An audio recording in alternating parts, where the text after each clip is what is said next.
guys, welcome back to Eggs the Podcast. But before we get started, I want to talk to you about our sponsor, Taylor Style. We're deep into Q2 and things are in full swing. Everything is happening at once. Conference season is full steam ahead, people are traveling, calendars are packed, and business is definitely back in motion.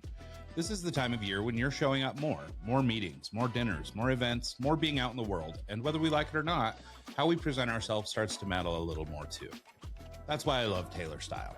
It's a menswear rental and styling service that combines real human stylists with AI to send you clothes that actually make sense for your life. Not random pieces, not stuff that looks good on a model but doesn't fit the way you actually live. Clothes you can wear to a meeting, on a trip, out to dinner, or walking into a conference and feel like yourself, just a little more dialed in. So instead of scrambling to figure out what still fits, what still works, or whether you've been wearing the same 2 outfits for 6 straight weeks, Taylor gives you solid options that fit well, work together, and make it easy to look sharp without spending your time shopping for it.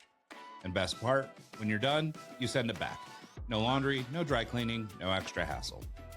I'm a subscriber right now, and every few weeks I get a box with hand-picked outfits chosen by a real stylist, refined by their AI, and the crazy part is they actually nail it most of the time. Stuff I would never go buy, but I end up wearing nonstop just because it works.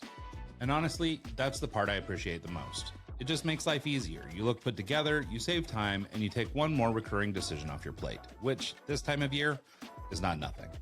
So go to taylor.style, that's TAELOR.style, and use promo code EGGS to get 25% off your first month. That's TAELOR.style, promo code EGGS for 25% off your first month. TAELOR. They handle the clothes so that you can focus on everything else. And now, back to the show. Hey, everybody. Welcome back to Eggs the Podcast. Today's special guest is Kate Assaraf, the founder and CEO at Dip. How are you, Kate? Thanks so much for joining us. I'm great. Thanks for having me. Absolutely. I'm thrilled to death to have you. And I'm really excited about what you bring to the table here. You've got a really exciting business, which, by the way, I love your branding. Everything is awesome. I come from marketing, so I love that. And let's talk a little bit about your business and what you do and how we got here today. Sure. Yeah. So my name is Kate Assaraf. I own Dip Sustainable Hair Care. And what it is plastic-free hair care and personal care for people that are kind of fed up and written off sustainability. And I think that there's a lot of people out there that have, invested in the plastic-free deodorants or the hair care or just all of the swaps and have felt very disenchanted with the movement because they found that the products weren't better substitutes than what they were already using. And so I found a lot of people were leaving sustainability and just returning back to their plastic clad items. And my goal with Dip was to make something so good that the plastic free part of it didn't even matter. Yeah, I love that. Well, it's one of the things I'm constantly telling our kids, but it's like, be undeniable and then people can't say anything about it, right? So to your point, Right. The plastic freeness was great, but the fact that the product itself is actually significantly better, is undeniable in this case, is actually the difference maker. The plastic thing is great, but the other part is the actual differentiator. So it's amazing. In fact, it's not never, but we rarely talk about being plastic free in our marketing because it's really not the big part of the story. Big part of the story is that this is really good. It's made with great ingredients and it'll last you a long time and save you money. Yeah, I love that. I think that's great. So let's talk a little bit about, I guess, sort of your entrepreneurial beginning then. So, for a lot of people, maybe they have a family that inspired them to get into a business, or maybe, grandma and grandpa ran a hair care company and then you moved into this. Can you talk about your experience and what that was like? Sure. So, I grew up in a family that was peppered with, I wouldn't say littered with, but peppered with entrepreneurs. And so my dad was an entrepreneur, my stepmother, my brother, my 2 brothers and my sister. Now that I'm thinking about it, my stepsister, I guess there are a lot of entrepreneurs in my family. So I'm the youngest in my family tree. So I had a lot of wisdom ahead of me and I saw a lot of the good, but also a ton of the bad with entrepreneurship. So it's something I didn't really want to step into lightly. In fact, I'm not sure I ever really wanted to be an entrepreneur at all. But, when you see, I'd been in the beauty industry for 20 years, when you see a problem you can solve and it becomes an unscratchable itch, as I've heard it described, that's exactly what it was for me. It was I know I can make this hair care great.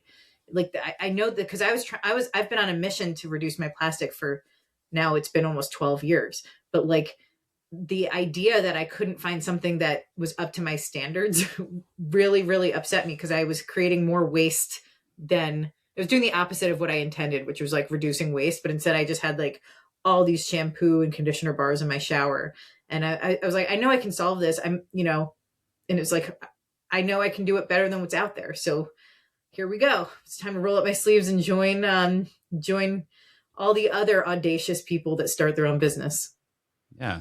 No, I love that. Well, and I think that's like kind of a core spot where like entrepreneurs are born, right? Is they discover Yeah. something that bugs them, or a problem that they're trying to solve. And so, so I think that that's like a very pure way of getting into this business. I think it's also cool or interesting. And you sort of alluded to this at the beginning, or mentioned it at the beginning, which is you had initially sort of this notion about, trying to get rid of plastics or trying to be better in that regard, but how that's almost become irrelevant at this point. It's like it's a feature, but it's not the whole thing. And so I love that from just sort of a foundational perspective, which is trying to build a product. I think sometimes people get caught up, and this is where people will like try and cut corners to get profitable. Like, so they'll use a cheaper material, or they'll use whatever. And, it's kind of I don't know, it's like addition by subtraction or something, right? They try and figure out a way of making a product by doing less of something or whatever, so that they can increase their margins. And It sounds like for you in particular, the process might have actually been opposite, which is, or maybe, and I'll let you fill it in, but maybe it wasn't that big a problem to actually use better ingredients. Like, so it's like, why are we being cheap, and why are we using these terrible chemicals and things like this that, that you're seeing in hair care products and really all products? So maybe my naive brain is going, oh, well, it's a matter of cost, right? It's like, okay, we can get this thing cheaper if we buy this crappy chemical, and it's only a few molecules worse, it's fine. Yeah. And, but in your case, you actually went the other direction, where you started building better quality. And it seems like maybe, at least in the beginning, maybe profitability or like making a cheap or cost-effective product was less of a factor than building a good quality product. Yeah. Well, so I've been in marketing for a long time, and what happens often in the trenches of marketing meetings, and your listeners probably already know this, someone brings a product to a place, to a manufacturer, and is like, make this at whatever the fun price points are. Can you make this so I can sell it at $9.99, $19.99, $29.99? Like, you build the product to the price point. I did not, obviously there's some flexibility in beauty, right? So I worked with a chemist who had been making salon hair care for 40 years. And so he has kind of like transcended like trends and all of these things in hair care. He knew it was like tried and true. He also knew it was new in the market. And I said with him, I was like, let's make the best bar ever, regardless of what the price is going to be. That's how I started. I didn't start with like build backwards and subtract all of the bells and whistles until we can meet this marketing price point. And I knew because it's a solid format, I knew I could grow the bars to make the value. Do you know what I mean? So, yeah. Well, so the conditioner bar, for example, like most people in hair care and in luxury hair care want to sell like a tube of expensive conditioner every 3 to 5 weeks. They want someone on that like fast to consume system. And so for me, I was like, well, I'm sustainable. I want to buy less. What if I made the best conditioner bar out there and just grew it? So you only have to buy it once a year. So that was kind of how I managed putting really great ingredients into it. I made the value for the consumer, not for me. And I was banking on the consumer being so excited about it that they would tell others. And so that was how I did it. And it's for my love of someone trying to reduce plastic that I did it that way. Yeah, no, it's so interesting because it seems so counterintuitive or different than the way that like, the big companies do. And, obviously I don't buy a lot of hair care products, so I can't totally speak to this, but I can tell you that, at least in my marketing or like, my wife, ever since having kids, her hair had been thinning and things like that. So she's tried everything under the moon to try and make something work. But it seems like most of these big companies anyway, it's kind of gimmicky. Like they come up with a new thing, or there's some new chemical or some new mineral out of Central Africa or something that is going to be the thing, right? This is the new thing. So the rest of it's still the crap that it always was, but now we're sprinkling a little of this whatever magic in it. It's the base plus marketing ingredients. So most of the base is going to be the same across many different things.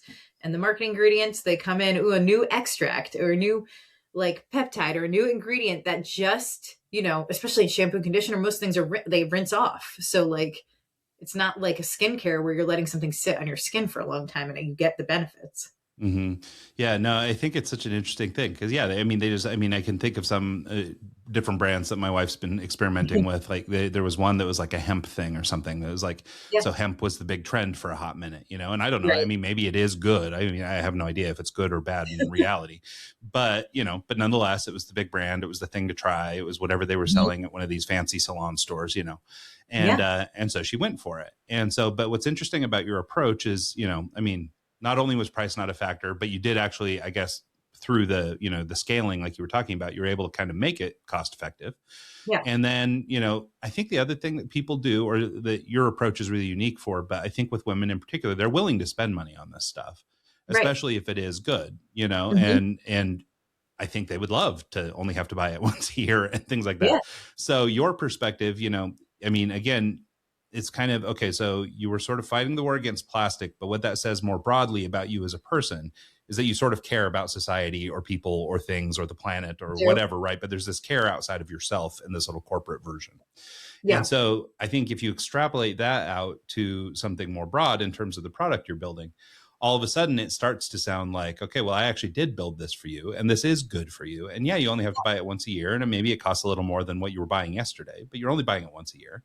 And, but like all this was for you. And I think that that's a very different perspective than you see in a lot of marketing and a lot of, even in healthcare or marketing beauty. It's not a common thing, I don't think. Well, thank you. And care for myself and care for others and my customers is not mutually exclusive. And I think if you build that kind of framework into your company, that is the sweet spot. Like I feel so fortunate that I really do love what I do. And I like spring out of bed to run my company. But I also, I'm so hyper aware of what it's like to be a consumer trying to do better for the earth, because so many people are trying to do better and, they buy into like these sustainable gimmicks and it like ends up really annoying them and turning them off. So I wanted someone to be like, to buy dip and feel like surprise and delight. They're like, oh my God, I can't believe this works. I can't believe my hair feels the same way it would feel coming out of a salon. Like those are very emotional things. Hair's like so emotional. You get a bad haircut, like it could ruin you for a solid amount of time. As I say, it's like my favorite TikToks to watch is when someone like tries to get their own bangs. Always cut more than you need, Yeah. But yeah, I feel for someone who's trying to do right by the earth. And I feel that there was a time when there was a lot of like private equity vultures kind of swooping in on this type of consumer, like the person who's like wants to buy plastic free items and selling them things that just were only plastic free, but not good. Yeah, no, it's funny because I remember and it's not totally related, but I remember the hype around the Toyota Prius was that, you'll save the earth, you'll save gas money, you'll do all this stuff, all these things. And then later it came out that there was some test that they ran on it or something, some report. And it said basically that the amount of petrochemicals used to make a Prius is like 10x what you'll ever use to offset, so it's like, to your point about marketers trying to sell this to people who are trying to do good, it's, people are making decisions to try to do the right thing, but there's a little bit of this bait and switch thing where it's like, well, yeah, I mean, it's better than your, current car, but you're actually still doing all this damage. So it's like, right. And so having a product like that, that's, I guess, a little bit more true to the cause is good. But I think also, and just to transition a little bit, that sort of mindset or your approach to this too, I think is really indicative of how you've grown this business as well. So not only in trying to scale, one of the big things that you've been a little bit anti is trying to avoid the big box stores and these big online platforms and things, the Amazons of the world. And in part, not only take your sort of brand or your mission, to your consumers in a better way, but also sort of elevate the small business world and things like that, where these, smaller shops can start to carry your products. And what I think that does is I think exactly your goal, which is it builds brand affinity. It makes people actually love you versus, just any product. I mean, I might run out and buy 99-cent Suave, but it's not because I love them. It's because it's cheap and it smells like apples. Yeah. But, but it's probably terrible. So, but I don't have any affinity for those guys, is my point. And so, but in your case, people actually, like, I guess the money and the cost or whatever start to become second or third when you really love a brand and you love what it stands for. And so can you talk about, I guess, sort of the conscious decision to try and avoid these sort of, I guess, more commercial routes, the maybe more obvious decisions that the aforementioned PE vultures would have gone immediately, which is to Amazon and to the big box stores. Making that actually part of your process to not do that is I think for some people it would be considered risky, but I think it actually plays into exactly who your brand is. Yeah, this is my favorite topic, by the way. It's like, I'm almost 5 years, I'm 4.5 years into owning Dip. In the very beginning, when I set out to support indie retailers, because I came from big box background and beauty background and, Sephora, Ulta, Target. This was like those were the goals back then, Amazon, right? Like by all my former colleagues, I was pretty much scoffed at and laughed at for my business approach. Like, you're like, are you sure you're never going to stay off Amazon? You're like, the second Ulta is willing to write a PO, you're going to run into it. And I don't think they understand, because the sustainable consumer, I am that. I have been refilling since I discovered refilling. And if anyone doesn't know what refilling is, there's refill stores all around the country. You go in with like your empty laundry jug and you refill laundry, or you refill your hand soap, or you, like for me, like the death of me is going to be these mangoes, these dried mango cheeks. Like I'm always refilling a big tub of those and I eat them at my desk, but I refill as much as I can. So I'm not constantly buying containers and constantly buying plastic and packaging. So because I've been part of that community since now it's been 7 years, I've been part of this refilling community. I knew that that's where sustainability actually happens. That's where the real conversations about sustainability happen. That's where people go to like these in-store events, and that's where you go for discovery. And I call it like refill is the new record store. So if you remember back in the day when you wanted to find something cool in music, you would go to the record store, you'd talk to the kind of like that counterculture person behind the counter and be like, I like this band. Like, what else do you have for me? Like, it's like that in sustainability now.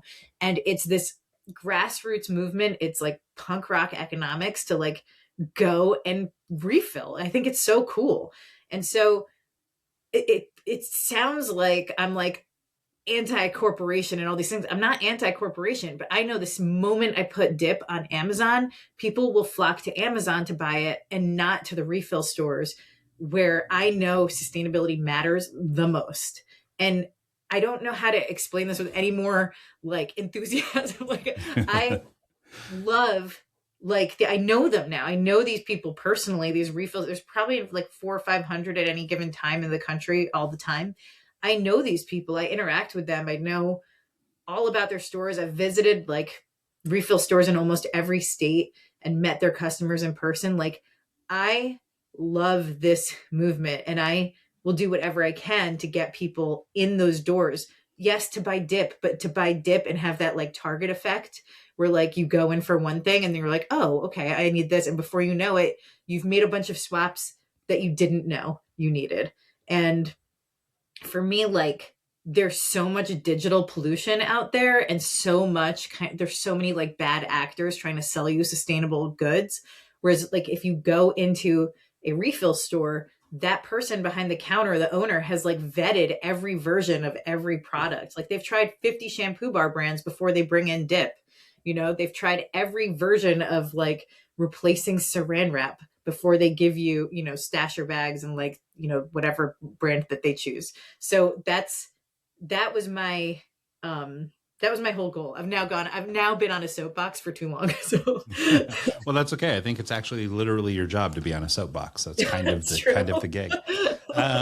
No, but one thing that I think is really interesting about it, and this is like a dichotomy that I've been kind of exploring a lot. I mean, I have been writing on this topic for a long time, but it's this idea of this movement back to sort of these grassroots things, right? Yeah. And I think it's actually getting faster and faster. As much as everybody thinks the world's going to implode on AI, I think actually what's going to happen is people are going to resist AI and move back towards more like, I don't know, tangible things is how I describe Absolutely. it. And so, and you start to see some of this happening when like craft beer and, you know, Yeah. beard oil and some of these things that are a little more relevant to my male audience. But, you know, nonetheless, the point of those things is, I mean, all the way down to your phone. I mean, like now we're totally button free. And if you're pressing a button, it's like not even a button. It's a picture of a button, you know, like you've even lost the tactile sensation of pressing a button on your phone. And, you know, and I think that there's something in humans that, and I kind of distill it down to relationships, but I think it's relationships with yourself, with people, with things. Right. Yep. And I think that we like as humans to have some kind of physical relationship with something. And so in this case, whether it's whether it's a conditioner bar or it's, you know, some product that was made by, you know, somebody down the block or whatever, versus buying the commercial version. You know, I think sometimes people just like that, even if it is, and I really like how you phrased it as being kind of a little punk rock economics here, you know, but it is kind of that, right? There's also this like contrarian thing that people want to do.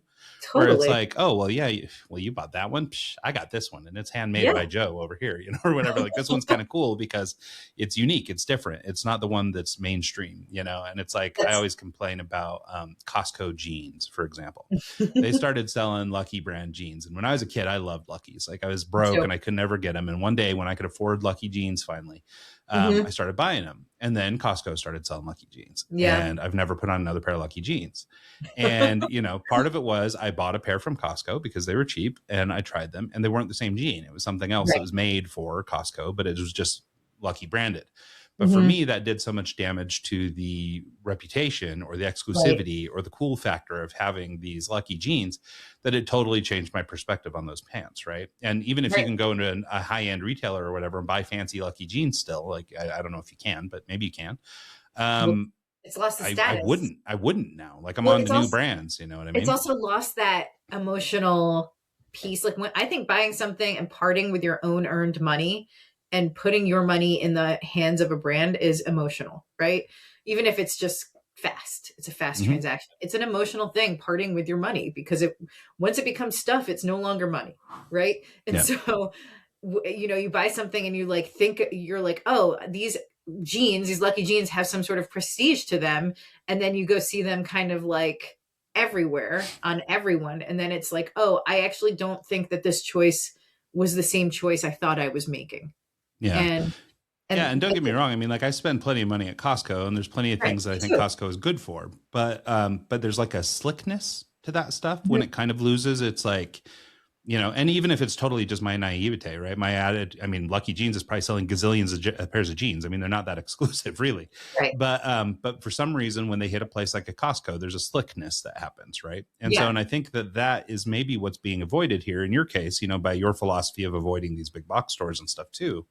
Not only are you, you know, really appealing to your sustainability edge, but I think if you moved your product into Amazon, for example, like all of a sudden now you're competing on price or you're competing on whatever other factor, you know, and it might be an easier delivery mechanism for some people, but in order for you to stand out on Amazon, like you're going to have to start making decisions that are maybe different. Like you're not going to be able to, you know, your main audience may still buy it from Amazon, but I mean, but there's going to be like, if you're going to try and win net new business, now you're going to have to maybe make some concessions to try and, you know, maybe you have to optimize. So you show up in search, or you have to, you know, lower a price or let them use their smart pricing or, you know, whatever. And so all of a sudden it just changes the whole dynamic. And maybe back to this notion of slickness.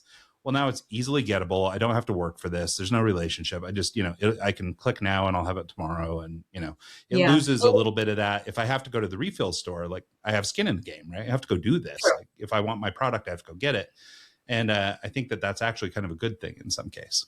I think so too. I think the friction is important because I think impulse shopping is not really healthy for people. And I want people to have a little bit of friction before they buy it, make sure they really want it. But outside of like the cool factor and all of that of just not being on Amazon, my independent stores, some of them that carry dip, some of them, I have one in particular that sold, you know, about $200,000 worth of dip since she started carrying it. She could never do that if it was on Amazon. I have plenty of stores that sell between $50,000 and $75,000 in one store per year of dip. And that is something I'm very, very I'm very protective of, because these are people who have put like everything on the line to open a sustainable store. It seems almost like backwards in today's commerce world. And I think it's so cool that they do it. And I think that if more brands like took their stuff, I know everyone's making a killing on Amazon pretty much, but I think if more brands really protected their retailers, I think they would still do well. Like I do well enough to support myself, my family, 7 team members, and I have my own factory. Like without being on Amazon, I don't think it's like a necessary part of the chain. And and it's not that I'm anti-Amazon. I'm pro indie stores, because I think that every community needs to have like, they're like the last truth tellers in commerce, because they have to look you in the eye to sell you something. And then they have to, if you don't like it, then usually you can return something. So like, there's so many ways to deceive people online right now, that I love the idea of someone being able to go into a store being like, hey, I heard dip is great. Was it what it says it is? And that person behind the counter can be like, yeah, I stock it because XYZ, and I think people are yearning for that kind of authenticity more than any kind of convenience. Yeah. I think most people are tired of whatever's going on. No, right I think that that's a huge thing. And I mean, of course, every master marketer or whatever is going to really be advocating for big box or things like this, just for distribution's sake. Just how do we move more product, right? Totally. And there's arguments for that, and I think it's fine for plenty of products. But I think, like in your case, I really like the metaphor you used earlier of sort of the local record store, right? My local record store when I was a kid was Budget Tapes and Records, and I used to love that place. And any opportunity to go, I mean, I've explained this stuff to my kids a million times, because music's all digital now. They don't have like a relationship with their CD case and reading the leaf notes and trying to understand all the things that, like, I mean, you actually had, back to this notion of relationships, you had a relationship with that product. But like, and if you were a kid or a younger person, you walk in there, I have $20 to spend. I get one CD and there's a wall full of new releases. Like, how do I decide?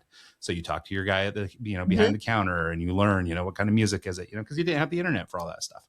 Right. So it's so much, so the bond that I built over that, like, I remember when they finally closed, or they sort of evolved into like dubbing VHS tapes for people or something. And it was like, what are we doing? It was just like such a heartbreaker.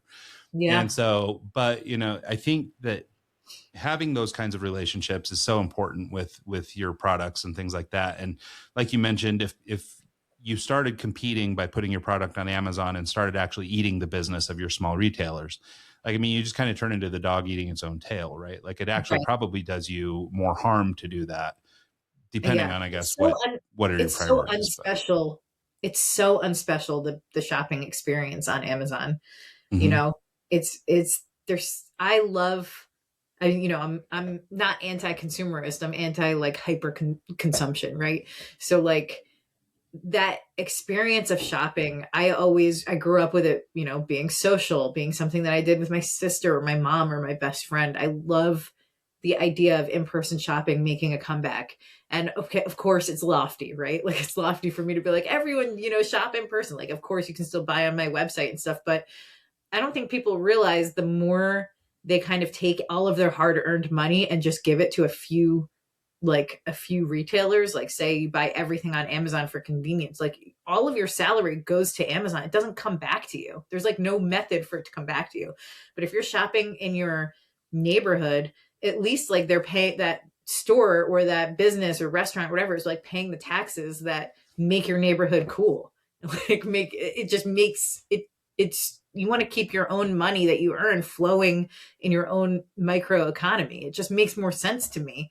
But I don't think people think that way. Like, I studied economics and I think that way, but I don't expect everyone to consider that when they're shopping.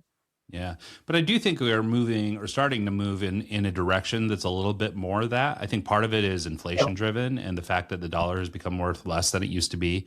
People, families especially, are having to make, more decisions based on what they can afford and what they can't afford. Yeah. And they're going to start doing some of these things, and they'll actually find out. I mean, of course, there are deals on Amazon, and don't get me wrong. I mean, I spend plenty of money there too. So I've crapped on all the big guys, but I definitely spend plenty of money there. So, and there are plenty of things that I'm good with buying on Amazon that just, it's not important to me, or I need it quick, or whatever, or it's convenient, or for whatever reason. Totally. But I definitely think that as people are having to be a little bit more discerning with their money, Mm-hmm. And, maybe there's, a portion of them too that are interested in sustainability or other things like that. Right. Maybe there's those social causes that they're interested in, but I think so much of it will just come down to economics. And I think that is going to lead to sort of a resurgence of this kind of relationship with retailers and stuff like that. And I think people are going to start trying to dodge some of that slickness that we were talking about, where you're going to the big heavy retailers that you're just, one more cog in the machine. Like, Right. I don't know, it feels good to interact with people. And the more that we spend time in our phones and all that thing, every now and then when we have to run something out and we get to meet somebody or have a good, visit with a retailer in some shop or whatever, like, I mean, the more those things are going to be good. I mean, like my wife, as an example, has been actually going the other direction, which is, and it's actually good for us, it's better for us, but we've been eating out a lot lately because our kids are in sports and we're all over the place. And, but our attitude is just that everything's become so expensive. The people are kind of terrible. Like nobody really wants, customer service is in a bad spot. The food's not that great. Like, everything is kind of slipping. So the experience of even doing that stuff has kind of lost its luster. And so now we're doing, I guess, the home-based version of going to your local retailer, which is we're just going to cook at home instead. And so, but as we also start doing different things, my wife goes to a lady for nails. She doesn't go to the fancy chain salon. She goes out to somebody's house and gets their nails done in someone's basement, and so it's like some of that kind of stuff where I think that the relationship driven factors are going to become more and more important. And I think that's where a product of yours will really start to shine. And so maybe let's talk about, just, I guess, some of the early growth of your company. Obviously, you talked about a couple of success stories that your retailers are having and some things like that, but we don't go from nothing to a lot, I mean, there's a journey here. So can we talk a little bit about just sort of your early days? I know one of the things, beyond just sort of your, personal drive to try and be sustainable and some of this other stuff, you didn't do some of the things that a lot of businesses are going right into. We already talked about the big box stores and things, but you're also not reliant on like influencers and things like that. It seems like the relationships that you're building are, and you used this word earlier too, which was they're a little bit more authentic. You are building real relationships with real customers and retailers. And that's transitioning or, becoming sales for your company, so the economics are working. But can you talk about, I guess, I mean, part of it is making conscious decision to do that, which is, hey, we're going to do this grassroots versus just throwing a bunch of money at, marketing plan or something and do a big media buy or something and blitz the Super Bowl or something. And so, so there's a different approach here that you're taking all together. And I think it could be really inspirational for people who are like, they don't know where to go, or maybe they're starting with no money and they don't know how to get moving without buying ads, for example. Yeah. So I'm contrarian myself. I have issues with authority myself. I think my mom was also a rebel. So I don't know whether, I don't know what it is, whether it's birth order or whatever it is that makes me like not want to follow the rules. But I'd been in beauty for 20 years. I'd seen kind of, how the sausage is made with influencers, with, deceptive marketing, with the playbook that you kind of see all over the place. And, a little bit of arrogance peppered in with the audacity and then that other piece of me that likes to solve puzzles. I wanted to know if I could make a genuine word of mouth brand. That is what I set out to do on my own. And I was like, I can use all of the things that I hate about beauty marketing, like only using young model. Now it's changed over time, right? But like only using one kind of look and deciding like, that gray hair is just as important as, bubbly blonde young hair, like I took everything that I found, I don't know, kind of irritating about beauty marketing, and I just turned it on its head. And I was like, okay, I'm not going to use influencers. How do I turn that into my marketing story? It was like, I just, broadcast, hey, there's no fake hype here. If there's an affiliate or an ambassador of dip, they have to purchase dip first to be even considered to be an ambassador. So it's not like I just give out free products to everyone and everyone's like, oh, dip is great. And then they move on to the next shampoo and they're like, this is also great. And then the next one, So I was very protective of who could talk about dip and, just the reality. Like I wanted everything to be so real because I knew people were going to crave reality at some point. Like it's only a matter of time before someone's like, okay, I've bought like 10 things that suck. Like I want something that someone's actually purchased, And so there was that piece of it. And then the other piece of it was, we launched at the end of 2021. It was, we're still in COVID at that time, but it's like starting to like, the rules were starting to like lift. And I saw everyone was approaching everyone else digitally. And I thought, what if I just, went analog? So I called stores. I walked into stores. I basically, took a page from Sarah Blakely's playbook, from the CEO of Spanx. And she like just went around the place and showed people like, this is what I made and this is why it's great. So I just did that at refill stores all over the country. And that's how I started. And within 18 months, we were a 7-figure business. Yeah. Well, and it's so funny too, because it's so commonplace. Like that was the way business was done prior to 2020. Yeah. And so it is very interesting how big of shift it was, and I mean, there's a lot of ways that this has been maybe positive or negative. Right. I know like it's really affected our school age kids and stuff like that, where this big move to digital. I spent a lot of time during that period of time, because I've always kind of worked remote in one capacity or another. I spent a lot of time then teaching companies how to work remote and how to manage people's feelings and make sure that, people weren't feeling isolated and alone and all these kinds of things, but it's like, but now looking at it and seeing some of the damage it's done, it's funny how it's actually novel just to do something in person or to reach out to somebody by phone. I love going to these network events and meeting people, but there's so many people that just want to armchair network, for example, through LinkedIn or whatever, that have really no real incentive. But like I could get more done in 5 minutes with somebody just talking than, spending 6 months with them on LinkedIn going back and forth. Totally. It's so it's so funny and it's just insane that it's actually a little counterintuitive now, because it's just the way that we were. And there's a whole generation of young people coming up right now that, their whole mode of communication is online. My youngest son is 14 and, so he's deep into the social media and all that kind of stuff. But the one thing he does that's, considered insane by his friends is he calls his friends all the time. And so like when he's, they'll get online and they'll play Fortnite or Call of Duty or whatever, and they'll be on PlayStation and they'll be playing with each other on the network, but he will call them instead of using the in-game chat or whatever. He'll just put them on FaceTime and he'll just sit and FaceTime with his friends the whole time. I think they think it's bizarre, but for him, this is how he likes to communicate. He's a huge like relationship guy, even if he doesn't think about it that way. Yeah. And, but it's funny because my older son is not that way. He would rather be left alone most of the time. And so, digital has been great for him because he can reach out and talk to people and do what he wants that way. And so I think that there's it's such an interesting thing, but it's like, you hear people say stuff that we've all heard and all thought was stupid, which is like getting back to the basics. But I think that the basics are actually kind of where it's at. And so, for like 10,000 years, human commerce was face to face. Right. It's only very recently in human history that digital commerce has been around.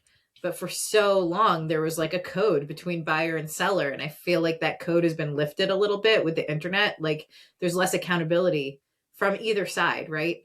I think buyers are allowed to be more terrible, and so are sellers, just because of the nature of just digital commerce and the holes that are left in between the relationship.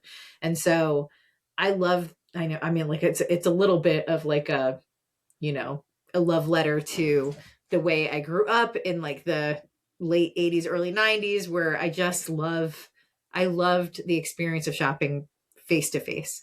And I think that accountability is really important between buyer and seller. I think I could stop 100 people on the street and 100% of them would have a story of how they bought something that didn't measure up to their expectations and they had a hard time returning it, Yeah. And I think that is what is happening with digital commerce a lot. Like you can oversell and underdeliver very easily. And then you throw people into like an AI customer service hell loop and you try and fatigue out the customer. And so for Dip, another thing that we do is we have an actual human being. Janet is our customer service person and she's amazing. And everyone is treated like a human being instead of, just served AI. How can I help you stuff? Yeah, no, it's incredible. I think it's a very cool thing. We may have already kind of covered some of these ideas, but what are some scrappy things that you did that, maybe wouldn't scale? And this goes back to maybe some of these, hands-on or analog marketing approaches, but things that wouldn't scale, but did actually work. So, I think we we hear a lot in startup culture, especially, this notion of scaling. And it's like, how many voices can we hear? How many people can we hear? And being Yeah. okay with only 2% of people even hearing our message or even giving a crap. And, there's all this stuff about like a bigger microphone. But what are the things that you did early on, or even maybe still do, that, even though it didn't scale to your contrarian point of view, it was still effective? One of the things I did was I started hosting small groups of retailers in little summits for dip. We call them dip trips. And so we did one. I took our top 10 stores to the Dominican Republic. It was just the few of us talking about, none of them had met each other. They've all met each other digitally because the refill stores are networked, but they never really met each other in person. So we all got together and we had this thing in common. And, we had a great time. It was just a couple of days in the Dominican Republic together. I took a few stores to Morocco for 2 weeks. And when you think about big marketing campaigns, these are way, way smaller price tags for me to do these very intimate gatherings.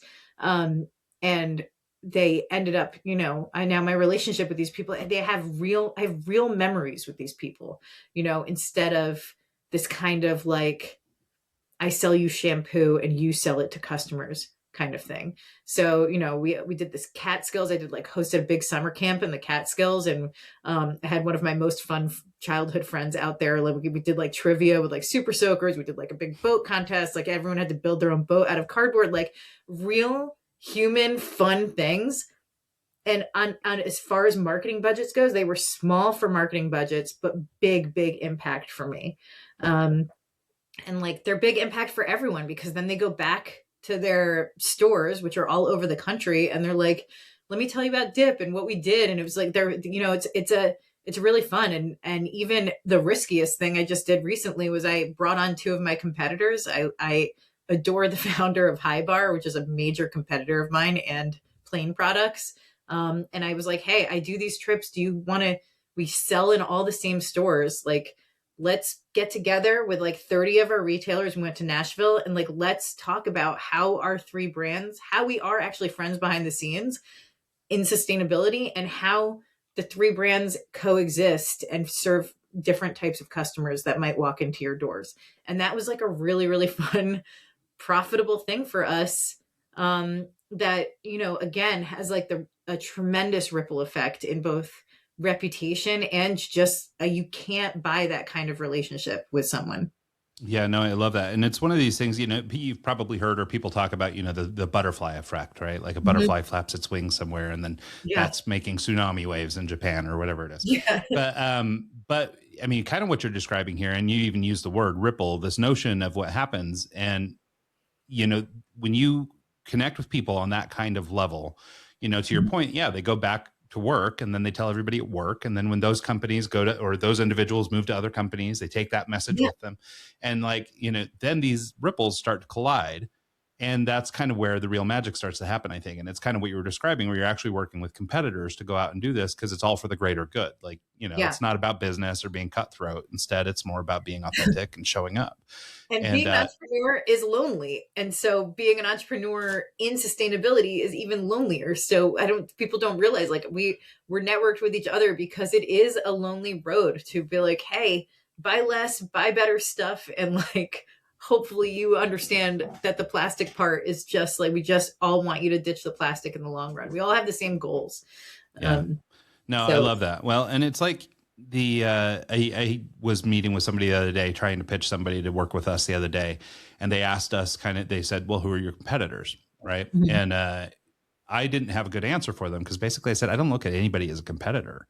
I feel like there's enough work out here for all of us. So it's so you can work with me or you can work with somebody else, but I'm not competing with them. Either choose me or don't, but I don't even see them that way, So it sounds like in your case, obviously these people are competitive in terms of, maybe shelf space or you sell similar products, things like that.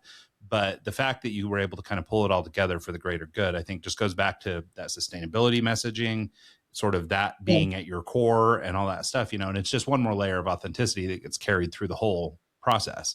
And I think that that's where so many of these companies fall apart, is that they don't actually have that level of connection to their product or their customer or their, their business in general.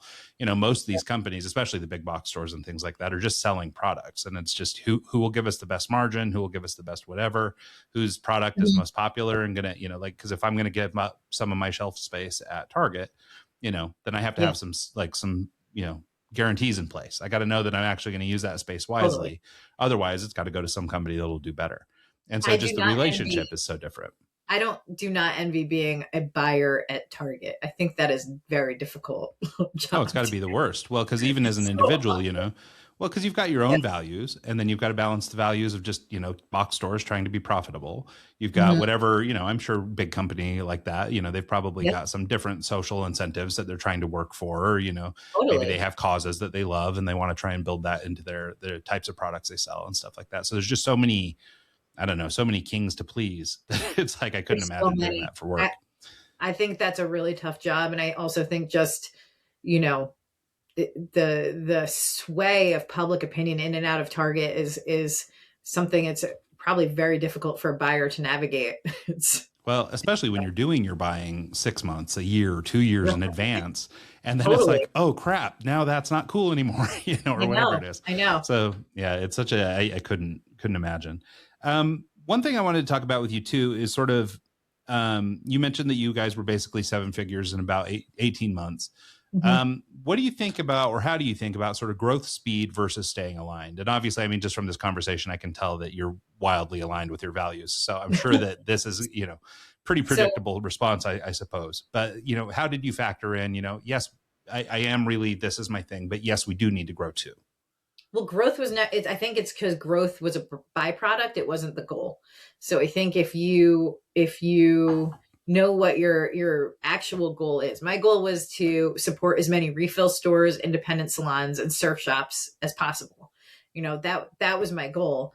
And the little bit of the selfish goal was like, can I do this without running any ads? And can I do this without paying Zuckerberg $1 or anything? Like I had these other like little internal goals that were selfish.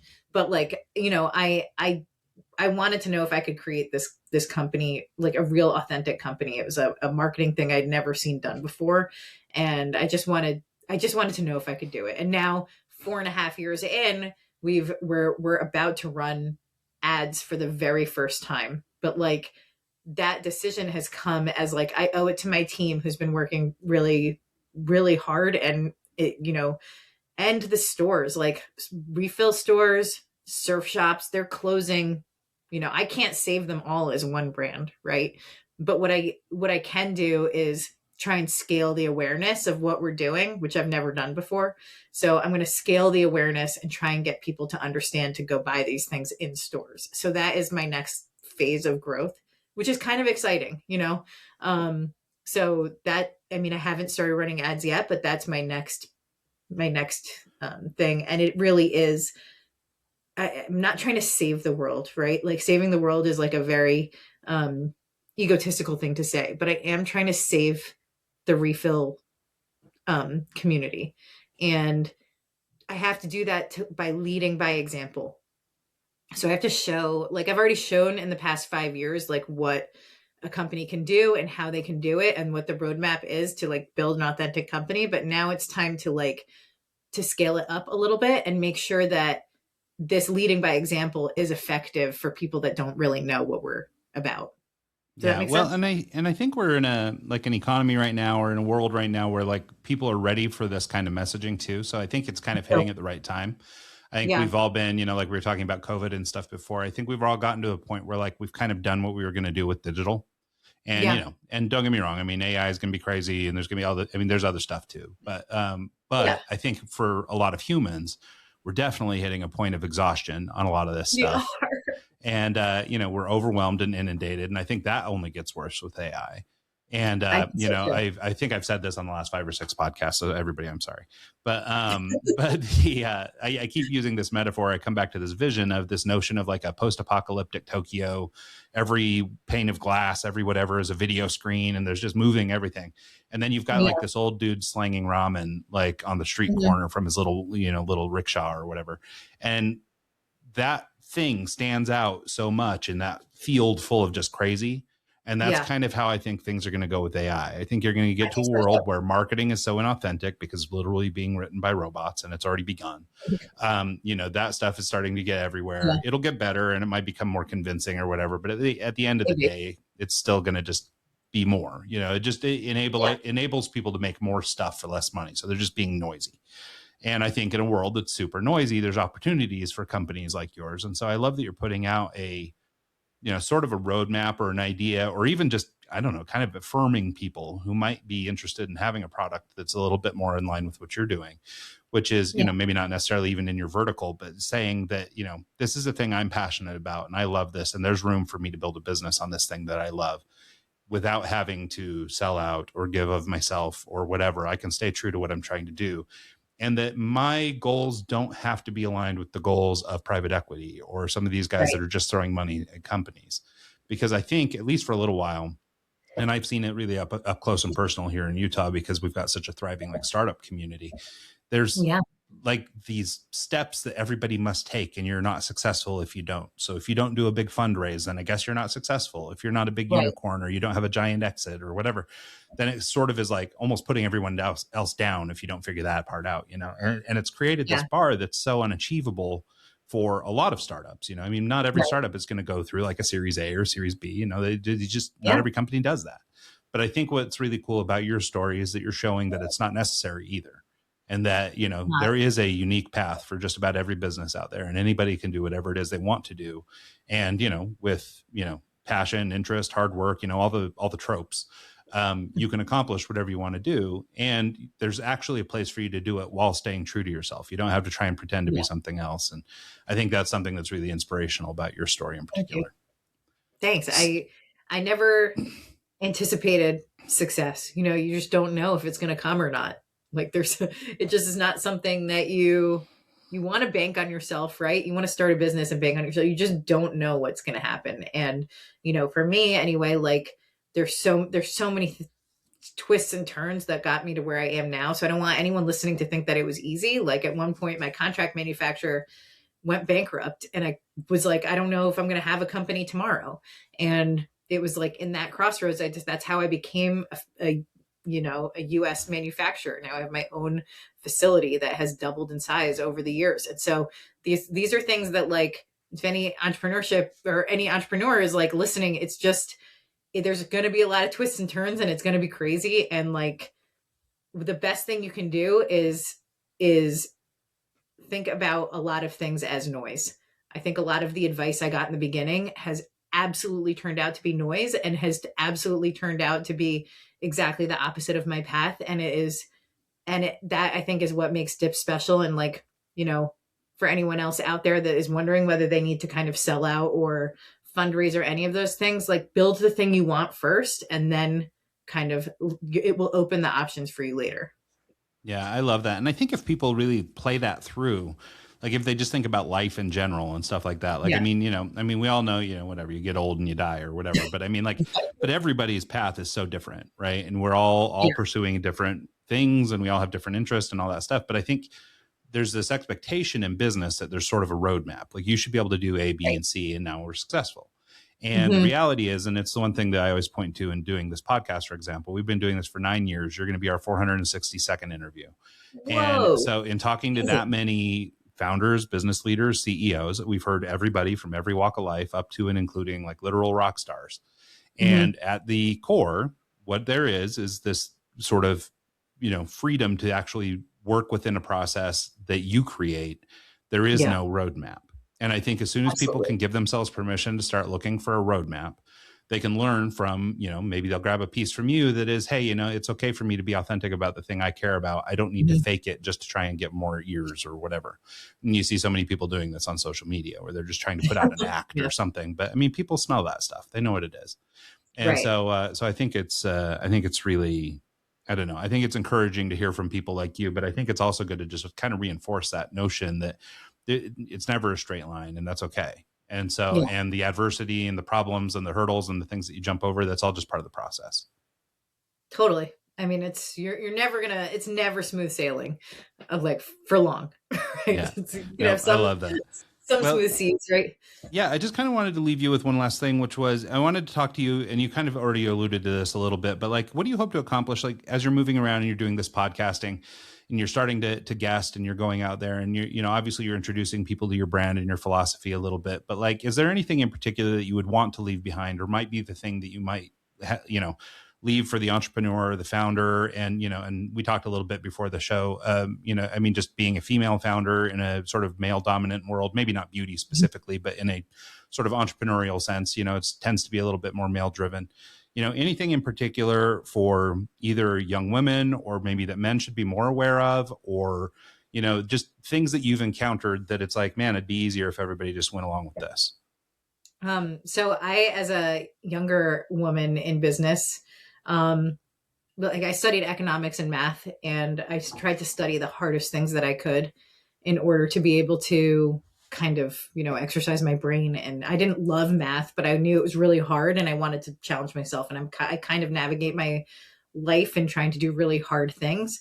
And I want to say to a lot of women out there, like now I'm in my 40s now, and it's only now that people start to like take me seriously. Like for most of my life, I, even though I think I've had pretty good business acumen and all these things, like, do not listen to the people that don't take you seriously. You are probably like very, very smart and articulate and all of these things. And like, if people can't see that about you, do not let it discourage you, because you can prove anyone wrong. It's very easy to prove someone wrong and let like someone underestimating you actually be your best asset. Yeah, I love that. Well, Kate, we're getting to the end of the hour. Do you want to just give people a quick where they can track you down, how they can reach out to you or connect if they're interested, how they can find your product either online, not at Amazon, or in person where they might be located someplace?